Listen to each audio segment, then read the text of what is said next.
Hello, this is Audra here at Wasson Nursery to give you a few tips about protecting your plants with this cold Indiana spring weather back and forth.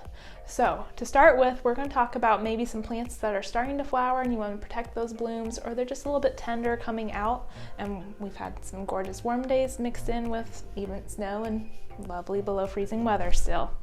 So to start with, we have an example here of a creeping phlox that is in bloom. That would be great to if you want to protect your flowers for a little bit longer, or a primrose, which can handle some cold weather but might not always like the really below freezing or the snowfall. So one example to protect them with is people have bath towels. They're great, they're cotton, they're a fabric, they're not plastic. All you have to do is take them and drape it over your plants if they're in the ground. If they're in a container, just take the container into your garage. Now if you have a windy day, a great thing to do, take a brick or something heavy and just put it on the edge of the plant, of the towel, trying not to really put any weight on the plant itself besides the lightness of the towel or a sheet.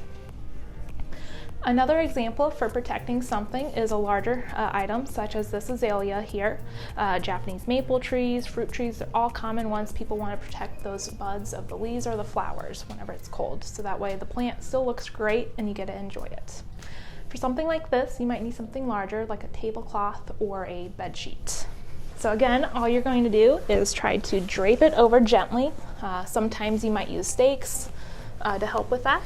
And then a way to help with keeping it in place is to use a twine rather than bricks, or just kind of have it, if it's a shrub, you can still use bricks along the base of it and such. And again, anything you've bought and you haven't put in the ground yet and you're worried about, make sure it's been watered and not dry, and you can even throw it in your garage. Another thing to protect in our cold Indiana back and forth springs would be your annuals and vegetables. So most of the time, those like to have warmer soil temperatures of 50 degrees or higher, or in daytime and nighttime temperatures above freezing. So it's a great idea to wait to plant any of your vegetables, your spring or your summer annuals, such as geraniums, snapdragons, begonias, until after Mother's Day, just with our up and down weather temperatures here. A lot of times we can have a late snowstorm or a frost up to Mother's Day and sometimes mid-May. If you have any more questions about anything with protecting your plants in the cold up and down weather of spring in Indiana, just let us know and we'll be glad to help answer those.